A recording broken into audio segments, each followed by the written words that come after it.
You put out 100 songs, 2 or 5 of them really need to make money and need to be so successful that they pay for the losses of the remaining, 98 or 95, and you make profit out of it. If I was starting a music label today, would I find it difficult to recover the investments that are being put in? And how many years would we break even? What's the business model looking like? The business model is the creativity. The business model is the avenues of more and more people listening to the songs, and more people, when they listen to the songs, you make more and more money out of it, right? The streaming guys will pay you, YouTube will pay you, the short format video apps will pay you. So the business of a label has turned into the business of music licensing at a very core level, right? Marketing and licensing, not like typically like a distributor in that sense. So if you're starting a music label today, and if you were starting a music label maybe 30, 40 years back or 100 years back, I think the fundamental still remains the same. And that means that you can only really make money in this business if your music is hit. That's about it, right? So let's just say that I start an independent music label today and I've got 2 songs.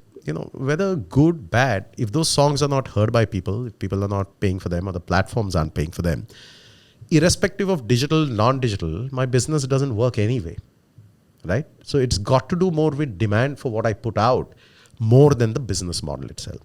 So what happens when is you have, and we all know in music, it's a play here. You can sort of pontificate all you want, and you can have all kinds of data scientists and behavioral scientists and everyone trying to create business models and analyzing what word would work where.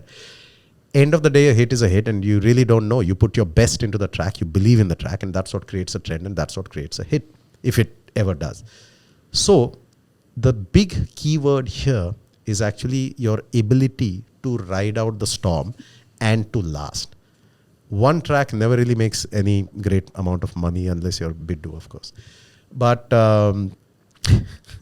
but what tends to happen is, let's say you spend, I don't know, maybe 20 lakhs, 50 lakhs, right? And you're like an average Joe who doesn't really have money, and you take money from friends, family, and fools, and you say, you raise up about 1 crore of rupees, and you say, I'm going to put out 2 tracks, right? And you're hoping like hell, you got the biggest star and blah, blah, blah. If both those tracks fail, you disappear.